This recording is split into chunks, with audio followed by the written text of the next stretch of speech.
Ladies and gentlemen, good day and welcome to the Happiest Minds Technologies Limited Q1 FY23 earnings conference call, hosted by IIFL Institutional Equities. As a reminder, all participant lines will be in the listen-only mode, and there will be an opportunity for you to ask questions after the presentation concludes. Should you need assistance during the conference call, please signal an operator by pressing star then 0 on your touchtone phone. Please note that this conference is being recorded. I now hand the conference over to Mr. Rishi Jhunjhunwala, Lead Analyst, IT Services from IIFL Institutional Equities. Thank you, and over to you, sir. Thank you, Faizan. Good morning, ladies and gentlemen. Thanks for joining us today on Q1 FY23 earnings call of Happiest Minds Technologies Limited. On behalf of IIFL Institutional Equities, I would like to thank the management of Happiest Minds for giving us the opportunity to host this earnings call. Today we have with us Mr. Ashok Soota, Executive Chairman, Mr. Joseph Anantharaju, Executive Vice Chairman and CEO, Product Engineering Services, Mr. Venkatraman Narayanan, Managing Director and Chief Financial Officer, Mr. Rajiv Shah, President and CEO, Digital Business Services, Mr. Ram Mohan, President and CEO, Infrastructure Management and Security Services, Mr. Aurobindo Nanda, President, Operations and Deputy CEO, PES, Mr. Sridhar Mantha, Chief Technology Officer, Mr. Sunil Gujjar, Head of Investor Relations, and Mr. Praveen Darshankar, Company Secretary and Head of Legal. I'd like to hand it over the call over to Sunil for safe harbor statement and to take the proceedings forward. Thank you, and over to you, Sunil. Thank you, Rishi. A very good morning to all. Welcome to this conference call to discuss the financial results for the first quarter ended June 30th, 2022. We trust all of you are keeping well and staying safe. I am Sunil, Head of Investor Relations. The financial statements, quarterly fact sheet and press release are available on our website. The agenda for this call is as follows. Ashok will begin the call by sharing his perspectives on the business environment and our results. Venkat and Joseph will then speak about our financial performance and operational highlights, after which we will have the floor open for Q&A. Before I hand over, let me begin with the safe harbor statement. During the call, we could make forward-looking statements. These statements are considering the environment we see as of today and carry a risk in terms of uncertainty, because of which the actual results could be different. We do not undertake to update those statements periodically. Now, let me pass it on to Ashok. Thank you, Sunil, and a very good morning to all. I'm happy to inform you that Happiest Minds has begun the fiscal year with very good set of results in Q1. I'm happy also to report that we have shown industry-leading sequential growth in revenues of 6.9% in constant currency. In my prior interactions with all of you, I had shared that in our 10-year vision statement, we have set a goal to become a billion-dollar company by 2031.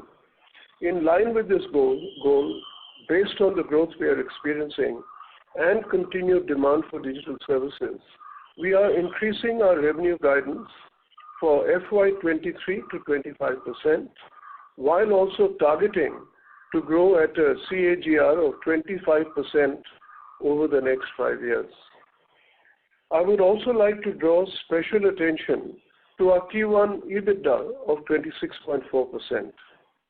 The sequential growth of 7.6% is once again an industry-leading number. More importantly, at 26.4%, we are on par with the biggest players in the industry, many times larger than ourselves. I would also draw attention to an index I have been highlighting, that is the year-over-year growth plus EBITDA percent. At 60.9%, we are much higher than all of our domestic peers. We have continuously strived to improve on our corporate governance and reporting practices at the company. Our annual report for FY22 was our first edition based on the more detailed integrated format of reporting. Similarly, we have included therein our first edition of business responsibility and sustainability report a year prior to it becoming mandatory. We continue to do well on our rankings in surveys conducted by the Great Place to Work Institute, and for the fourth year in succession, we have found our place in GPTW's India Top 20, Best Companies to Work.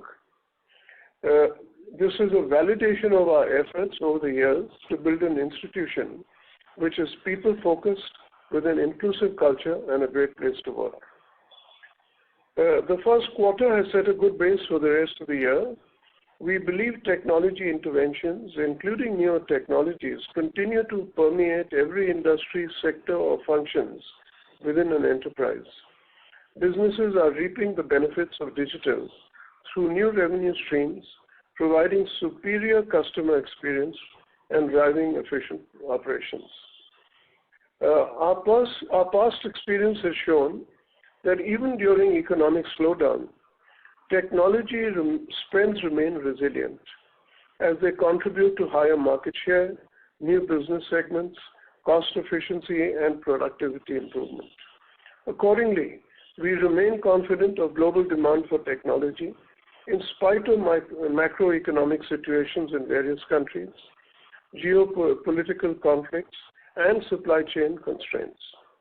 With this, I will conclude and pass it to Venkat to give you an overview of our financial and operational highlights. Thank you, Ashok, and a very good morning to all. Indeed, we have had a great start to the year and are very happy to report a good set of numbers, both on growth and on profitability. We continue to harness opportunities presented to us across all verticals of our focus and the demand we see within them for digital adoption, transformation, security, automation, and other core digital offerings. This quarter, continuing the trend up until now, all our business units, centers of excellence, geos we operate in, and across all our service offerings, we have seen growth and performance. The fact that we have revised upwards our guidance for FY23 and our aspirational targets for the 5 succeeding years is a testimony to this and our confidence to deliver on a fundamentally strong demand environment. Coming to the financial highlights for the quarter, we clocked revenues for the quarter of $42.2 million, showing a growth in constant currency of 6.9% on a quarter-over-quarter basis and 29.5% year-over-year. Operating revenues in dollars grew sequentially by 5.9% and 27.4% year-over-year. The same number in rupees grew 9.4% and 34.5%. Our total income for the quarter was 333 crores. Talking about margins, we continue to maintain a strong margin profile and very similar to our previous quarters. Our EBITDA for the quarter was 88 crores, which is 26.4% compared to 26.3% in the previous quarter. Growth in EBITDA was sequentially 7.6% and 33% year-over-year. Profit before tax in at 76 crores, 22.7% of total income, showing a sequential growth of 8.2%. Similarly, profit after tax was 56 crores at 69.9% of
For instance, we have been chosen by a large bottling company in North America as a trusted advisor to help them with the large-scale implementation of business intelligence transformation engagement to drive better business decisions.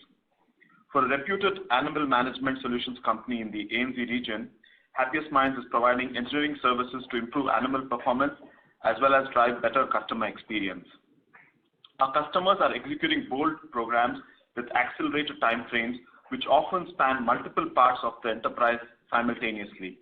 For instance, we have been chosen as a digital technology partner for a large British-based construction and infrastructure company to build an IoT and analytics platform to deliver the data-led insights for improved operational efficiency, sustained competitive advantage, and customer experience. With our specialized offerings of DevSecOps model spanning security, automation, and IT operations, we help our customers move seamlessly to a cloud infrastructure and ensure customer data centers, cloud infrastructure, and applications are safe, secure, efficient, and productive. For example, in a recent win with a nonprofit organization in the US, we carried out a consulting-led engagement to provide discovery, assessment, and design services for the infrastructure migration to the cloud. In another instance, a global tech-led mobility company chose us to provide advice on running, managing, and improving their third-party risk assessment program using next-gen digital tools. Such engagements are a testimony to the confidence that our customers have on digital and, more importantly, in Happiest Minds' ability to build, transform, and sustain initiatives which prepares them to be a more resilient enterprise. I would like to now share my thoughts on the demand environment based on conversations with customers. The demand continues to be strong, and the market is convinced of the value digital brings to the table. Our conversations with customers don't indicate a curtailment of spends or postponement of projects. However, concerns on prolonged geopolitical conflicts and macro uncertainties have been expressed by a few. We strongly believe in the promise digital holds to transform the way we live and interact, and our unique positioning as a born digital, born agile company, which puts together is a potent force for enterprises to unlock value through their engagements with us. The revised guidance which Ashok alluded to reflects this confidence. With this, I conclude my commentary, and we can now open the floor for Q&A. Thank you very much. We will now begin the question and answer session. Anyone who wishes to ask a question may press star and 1 on their touchtone telephone. If you wish to remove yourself from the question queue, you may press star and 2. Participants are requested to use handsets while asking a question. Ladies and gentlemen, we will wait for a moment while the question queue assembles. A reminder to the participants, anyone who wishes to ask a question may press star and 1 at this time.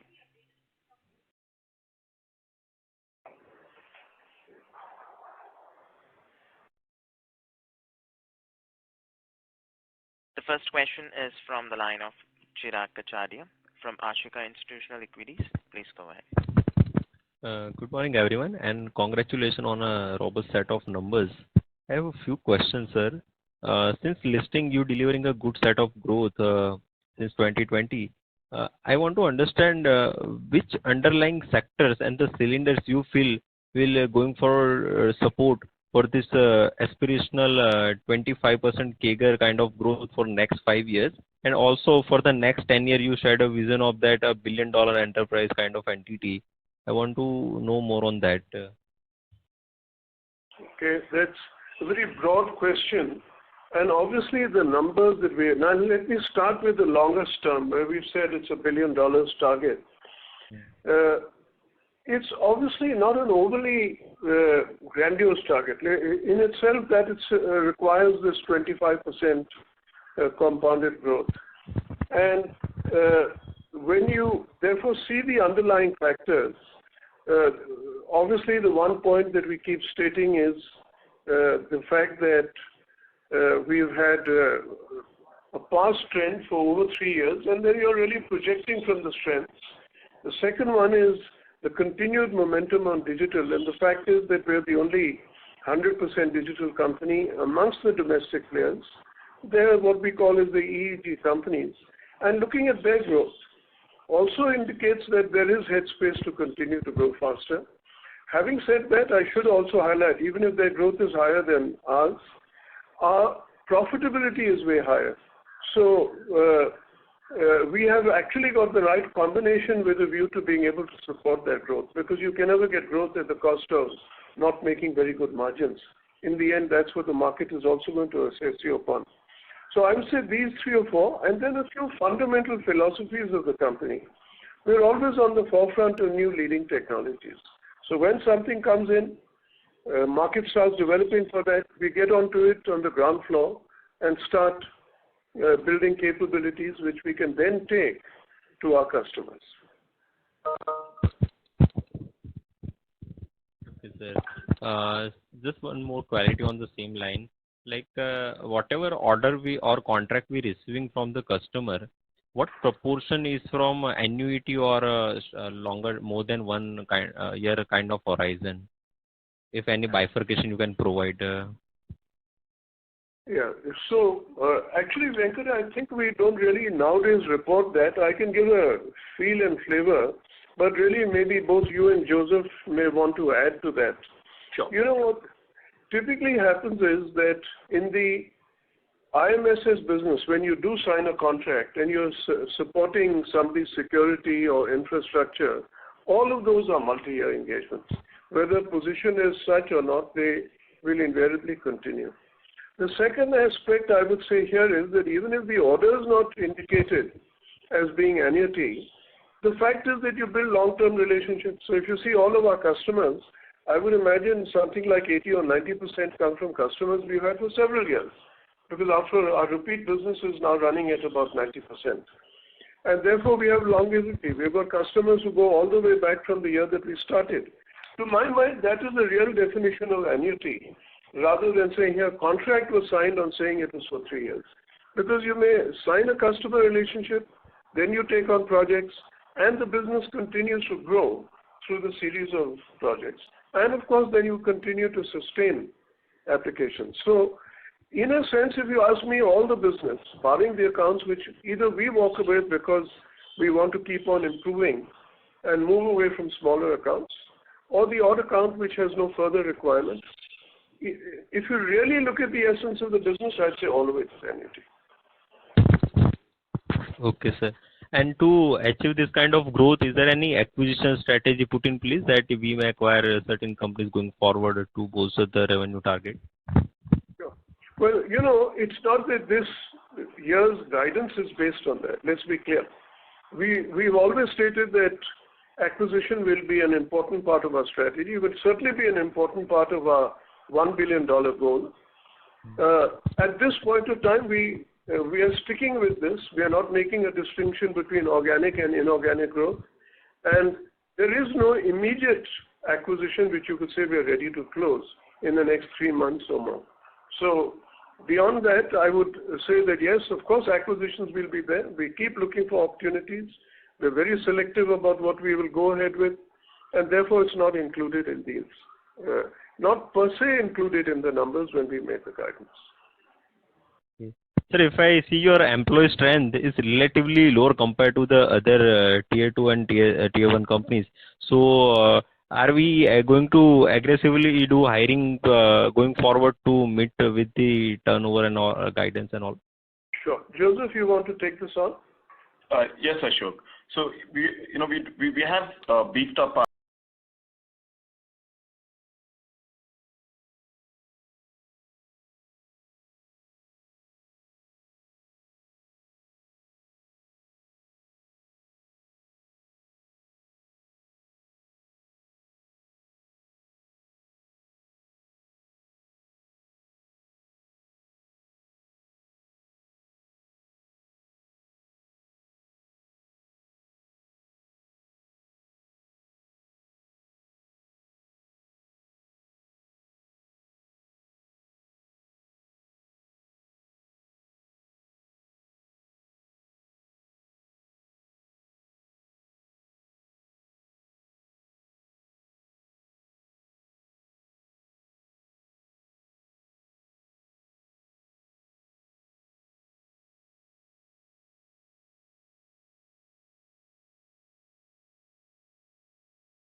others in terms of their growth projections. So overall, not concerned. How do you prepare? I think that's a part of everything we do. Whether in good times or bad, you always be prepared for the future. So you're always working. In fact, I say in good times you prepare for the bad, and the bad times you prepare for the good. And that's a part of business strategy at all times. Very clear, sir. The second question is on hiring, right? While you touched upon, beefing up the talent acquisition team and looking to hire a lot more, what we are also possibly undergoing today is, a lot of your, some of your peers who are, the closer peers of yours like EPAM are aggressively hiring in India as a result of the kind of situation they have seen in their operational geographies. So is that making hiring the right kind of talent a bit more difficult for you, given that you directly have similar kind of capability requirements? And is it something that, we should be aware of in terms of how it could potentially increase the replacement cost for us? Joseph, again to you. Sure. So far, we've not seen any change over to start the market for talent has been quite hot, and it continues to be hot. We've not seen any shift in the last 6 to 9 months after the development with EPAM and the others that you referred to. What we are hoping for is, the next maybe as Venkat mentioned, in the second half of this year, with the campus batch coming in and the peak of the demand that we saw last year moderating, we should see the talent situation and the recruitment situation become better, and that's what we are anticipating. But because of the EPAM and the other competitors, the situation they are facing and they moved to India, we've really not seen any direct impact that we can correlate, at least from a recruitment perspective. Sure, and I could just add to what Joseph said. We are going to set up a major center in Bhubaneswar, which will start becoming operational from October. And the moment you open a new location, you will definitely get a certain peak of talent, which is happy to be living around those areas, because you choose places with good talent. So that's certainly going to add to it. I would even say our expansion in Bangalore, in Electronic City, where the largest center for us today is Mariwala, there's a lot of residential accommodation which has come up there. So you will attract people who would say, hey, I don't want to necessarily go and work elsewhere, but this is a convenient location to me. So I'd say this expansion in our geographical presence is also going to aid our ability to add to our numbers. All right, thank you, sir. I'll fall back in the queue. Thank you. The next question is from the line of Vimal Goyal from Alchemy Capital. Please go ahead. Yes, sir. Thank you for the opportunity, and it's extremely heartening to see you upgrade the guidance, not only for this year, but for the next 5 years, given the macros that we're in. So my question is around that guidance and the long-term strategy of the company. We all are aware of, the advantages that the Indian IT sector and, of course, Happiest Minds is getting because of the whole shift to cloud and the whole technology spending getting reoriented. But my question is slightly more long-term in nature. What after that? I mean, how will the service delivery is, of course, going to change? Probably we could probably be requiring more consulting capabilities to be added, because most of your application development, etc., all of that will happen on cloud. And so how are you looking at that? And plus, just an extension to the previous question, how will you make sure that your annuity business doesn't sort of lose relevance in that space? So that's question number one. I have just one follow-up after that. Okay, that actually sounded like 2 or 3 questions, but let me take them up. And then I'll pass some of this over to Joseph. When you talk about, I hope your annuity business doesn't slow down, there are 2 responses I have to that. One is, if you look at our annuity business, After all, these are things which keep businesses running, and there's an element in that annuity. When I'm saying annuity is really, let's say it's our insurance security in the broader sense. Then, or in the more conventionally accepted sense, let me say. But security is everybody's concern every day in and day out, and that need is not going to go down. The environment is getting even more challenging by the day for that. So that won't slow. And if you look at the definition I really gave in response to the first question on annuity, I said if you look at people's businesses, how a contract is structured is not relevant. It's how long relationships last. They're all annuity businesses. So we've got 90% of our business coming from repeat customers. Obviously, it is those customers carrying over year after year after year. That's one. Your question on consulting is really very relevant. And I believe it's a very important part of our strategy. We've done a lot of work on it, and I'll ask Joseph to amplify the approach. Maybe even Rajiv may want to add to what we are planning on the consulting front. So, sure, Ken. Just to add to what Ashok talked about the annuity revenue, Vimal, with most of our customers, we become an integral part of the platforms and the applications that they're building, and these don't finish. They have a life of their own, and you continue adding features, you continue reimagining them, your customer requirements keep changing, and so these become multi-year engagements. For instance, one of our largest customers, we started around the same day 10 years back, and we are still working with them. It's a multi-million-dollar customer, and we have several such customers. So we see them as annuity revenue. In terms of consulting, there are two aspects. You said what next, right?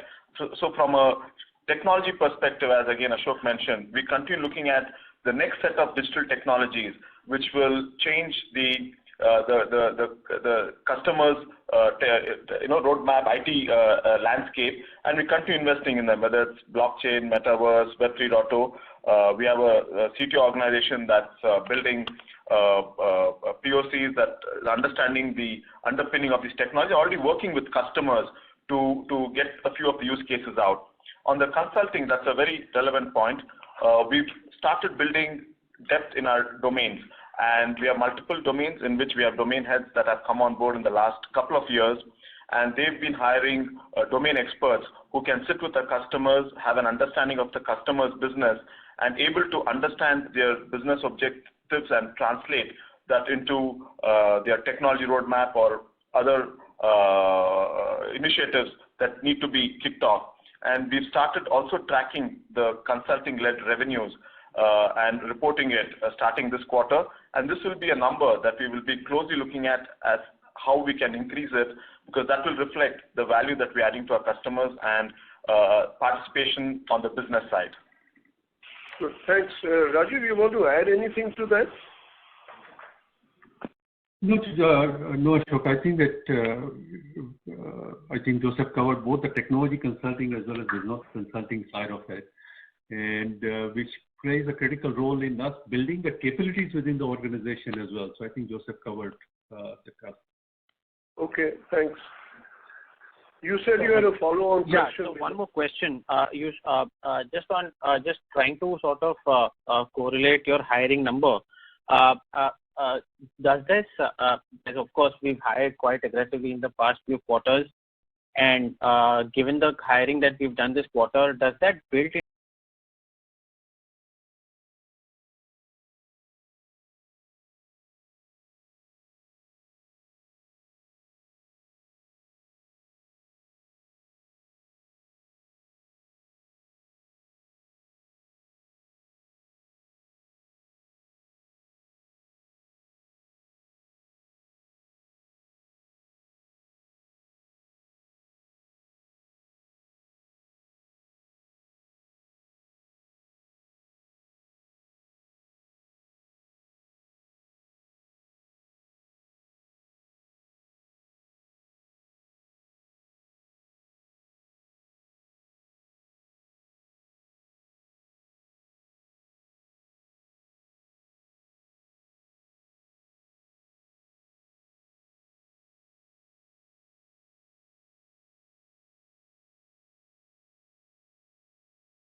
versus B. It could be technology for a new technology which is evolving and where it's far better for us to accelerate through the process of an acquisition than doing everything ground up. We'll keep building capabilities, but sometimes you take a leapfrog with that. Second could be, as you said, vertical.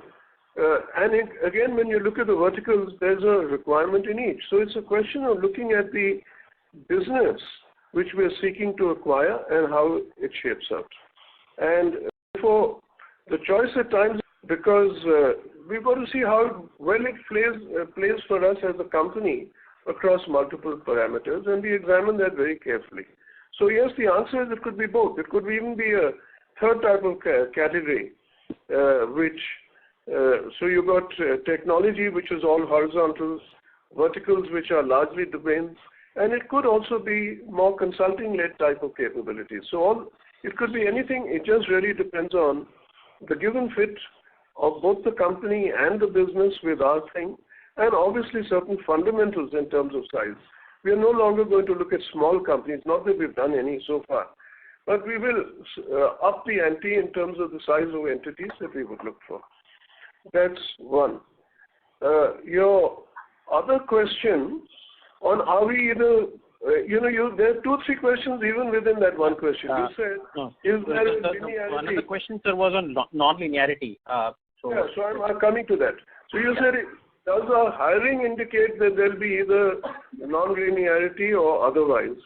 And the fact of the matter is, the approach on linearity versus non-linearity. Our numbers are, let's say, based logically on what we feel we need to be able to grow, to be able to meet customers' demand without excessive lead time in getting started in projects. On a calculated basis, we'd like to bring down utilization levels from about 80% to maybe 77, 78. That may not be stated here as a goal for you, but obviously when you're running at those levels, it takes you sometimes a little time to be able to respond to each and every demand. We'd like to get better and quicker off the block. So we've figured out the total number of people who we require, based on which we have drawn up the hiring plans, which have been shared with you by Joseph and even also with Venkat in his opening statement. However, on non-linearity is a function of multiple things. And let's say that's a process in which the whole company and the whole industry continues to work on in varying degrees. And actually, if one had to address that in a very big way, I think we'd probably need a separate session just to answer this question on non-linearity. But I'll tell you one important area for us as a company, and that is what I'll call as replicable sales. You spot an opportunity, and this is where our domain heads are coming in, who Joseph talked about. You spot one opportunity, execute a sale on that front, and then you see how can I take that solution over to multiple players. That is where it really then gives you very good non-linearity. But there are many other ways, and many companies are working on those ways. All right, sir. Thank you so much. This was very helpful, and all the very best for the rest of the year. Thank you. The next question is from the line of Abhishek Bhandari from Nomura. Please go ahead. Thank you for the opportunity, sir. Thank you for the long-term guidance, which is very encouraging. So, Ashokji, I just wanted to understand what kind of sales changes have you started making to achieve this goal of becoming almost 7 to 8 times from the current levels in next 10 years. That's the first part. The second part, again a related question. Do you think the current organizational setup is scalable to achieve the goals, or do you need to make any incremental changes the way you are structured right now? Sure. Your first question, I will turn it over to Joseph and Rajiv and even maybe Ram, if they'd like to address it regarding sales and setup. On the organization setup, let's be clear that the key for us, and we've stated it repeatedly now, the key for us is the executive board. The executive board has always got an eye for the future, and that's what they're working towards, that's what they're planning. Obviously, the short-term results, it's not even short. I'd say it's a 3 or 4 year period ever since the day the executive board came into existence, that you see the continuous uptick in our results. So you would say it's certainly working. And the very fact that all the objectives, and in fact the very fact that we've drawn up a 10-year vision, indicates that we're really planning and looking towards the future. We are also saying that the industry 10 years from now may be looking very different from the industry today, and that is what the executive board is working towards. We don't see any need to change that structure whatsoever. Now, underneath, you may keep strengthening and adding new domains or adding whatever. What changes we want to make to the sales organization? Let me pass this over to first Joseph and Rajiv, and if Ram, you would also like to add, by all means. Rajiv, you want to go first, Rajiv? Yeah, so I think from the sales structure perspective, there are three ways that we look at, right? So we have a strategy of land and expand, which is really driven by our account managers and account management structure. And they have all the supporting structure to help them grow, which they integrate the entire service offering of Happiest Minds to the customer. The second part of it is the new logo acquisition, which is dedicated set of hunters who really go after and acquire logos of consequence, right? The third component of the sales structure is the partnerships, right? So how do we work with the larger technology players or consulting or services organizations for us to really drive that? So I think the basic structure of account management, new logo acquisition, partnerships will not change. How do we continue to keep them relevant with new sets of technologies, new sets of tools, new sets of offerings in the marketplace is going to be really the key for us to achieve the growth aspirations that we have as an organization. Yeah, that's very good, Rajiv. But I don't know whether either Joseph or Ram have anything specific you want to add. Yeah, so I just want to add from the infrastructure perspective, our security perspective, it is important to note that, the customers give their valuable assets, their security needs to organizations like Happiest Minds. So it is not easy to, get that immediately. So our strategy is in terms of consulting-led, assignments, because we start with the consulting, we prove how we can deliver and slowly build the trust to the customer and then expand. So land and expand strategy in the infra and security space is very important, and that's how we are structuring our sales in terms of moving more and more towards land and expand strategy. And as Ashok mentioned, it is more annuity-based business which happens in infra and security space. So land and expand is a very important strategy, and that we adapt in all geographies. The second important thing in infrastructure and security is in terms of partnership. So that is another area, a partnership of consequence, right? I mean, should be in the area of strength for us, and those are the partnerships and those are the alliances which we are going to do. And with that help of the technology, we are going to grow into the new accounts where we can go and start. So there are, as Rajiv said, it is typically land and expand, new logo acquisition, and alliance and partnership.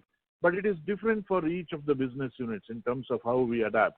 For example, even in terms of geography, for the next couple of years, from the infra and security space, we are going to put more trust on United States area.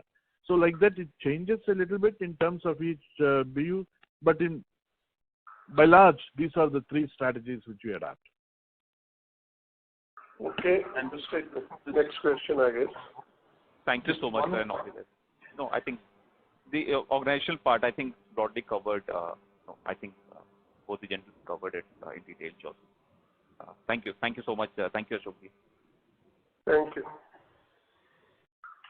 Thank you. The next question is from the line of Dev from Invest Yadnya. Please go ahead. Hello. Good morning to all of you.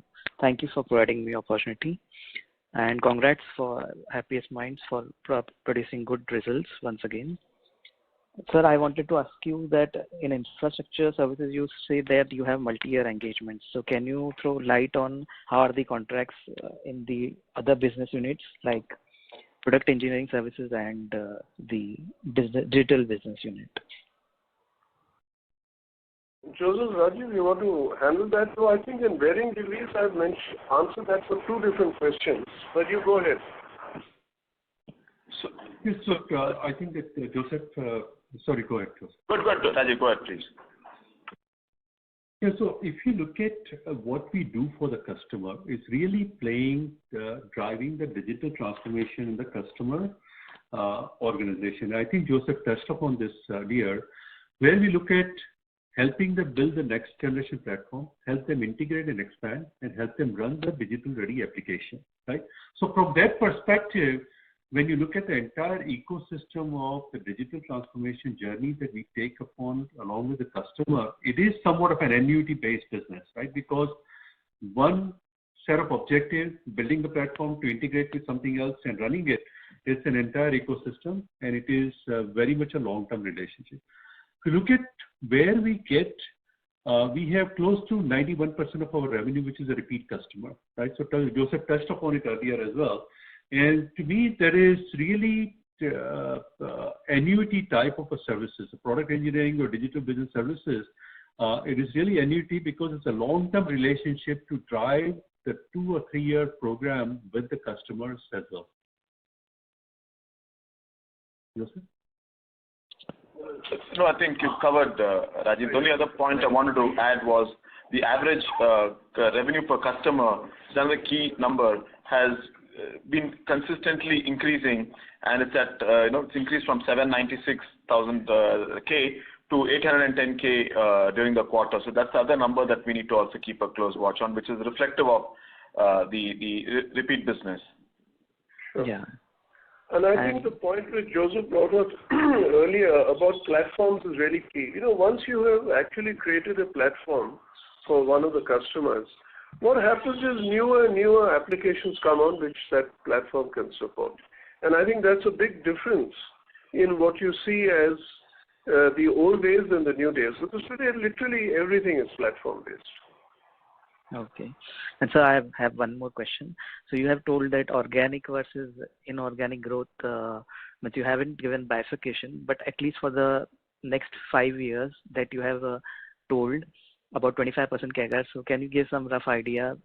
Organic will be how much and inorganic will be how much? That's an impossible question to answer, and neither would we want to answer it even if we knew it. Okay. Because how can we tell you that? It depends on the opportunities we'll get. We are confident we'll grow, and we are not making a distinction. Suppose if for any theoretical reason we don't do any acquisition, we're still sticking by our guidance. No? Okay. So let's see how it goes, and then we'll determine that. Okay. And so you do not provide TCV values, so would you like to provide in the future? What is that again? TCV, that is the total? Total contract value.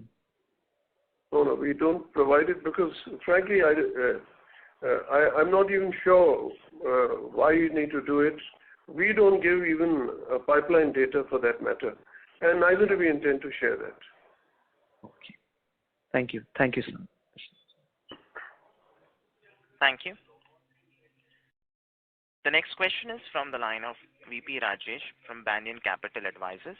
Please go ahead. Yeah, hi. Thanks for the opportunity and congratulations. 2 questions. First one is regarding the margin guidance. So if you can just elaborate, as the margin is currently 26% and the range you have given is 22 to 23%. Sorry to interrupt you, Mr. Rajesh. The audio is not clear from your line. Please check. Hello, is it better now? Yes. Yeah. Hello? Yeah. Okay, so my first question is, great. So my first question is that with respect to the margin guidance and the current margin, that delta of 300, 400 bits, if you can just explain where that is going to go. Are you just investing more in now facilities and travel, etc.? Just if you can give some color on that. Hey, Venkat, for once there's a question for you. Yeah, Rajesh, as you must have heard me while I did the opening remarks, I'm still holding on to the 22 to 24% margin. In transparency, we have our margins numbers include other income as well. So if you know that EBITDA number, we have been including other income. This quarter, we have had some fluctuation in other income, given the way the interest rates have moved, and the way, it got made up partly through exchange variation, which was in our favor, and the volume growth that we have shown. So there are a little bit of, I would say, there are some bit of these changes which we would like to make sure that we don't go wrong on that, and which is why I've been always guiding you to a careful number or a long-term sustainable number of between 22 to 24%. Also, the second thing is we have got some of the with back to smiles, which is we are getting welcoming Happiest Minds back to our offices. We will see some of the cost benefits that we had seen in the last 2 years, 1.5 to 2 years, reversing. We have to expand our facilities. We have to equipment cost will also add to the P&L. Travel cost, like you rightly said, would go up. It was about $500,000 a quarter, and it's likely to come back to that numbers slowly. So with all of this, I don't want to pitch at the current margin rate of 26.4%. More importantly, next quarter, we have a pay increase, the pay increase that's coming up, like I said in the remarks, in the commentary. That's also something that we have taken into account, given the attrition scenario and the demand for talent. It would have a marginal impact. Marginal, I hope it's marginal. And that's also been accounted for when I gave you that 22 to 24% number. Thank you. That's very helpful. And my second question is for Ashokji. I believe I was reading somewhere that you have launched a wellness company as well. So how will that change your time commitments towards Happiest Minds?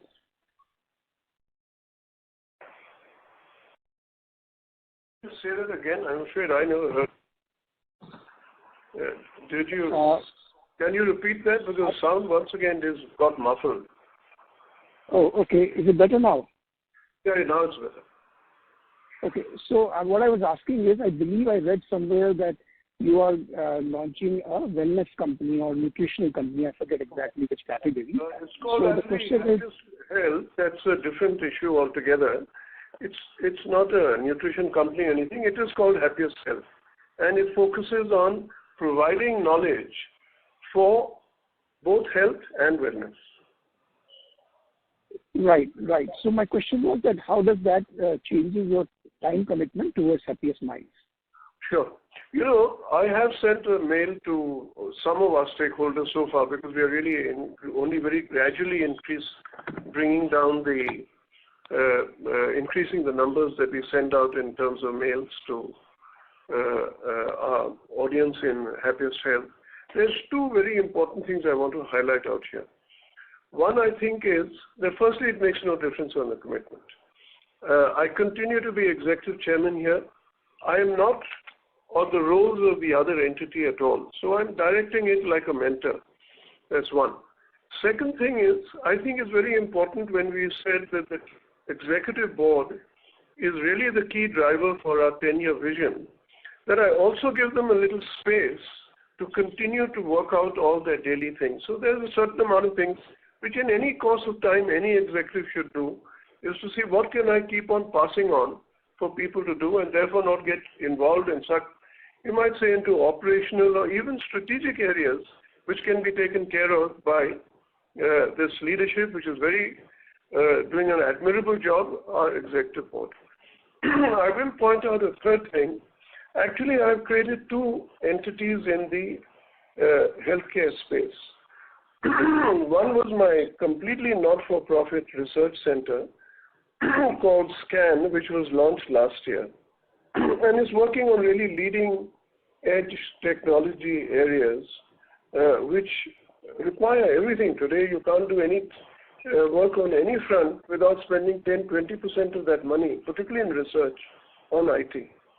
Happiest Health itself, when we've been talking of platforms, so who's created that platform on the basis on which we are just recently launched Happiest Health, and we've been talking of annuity streams.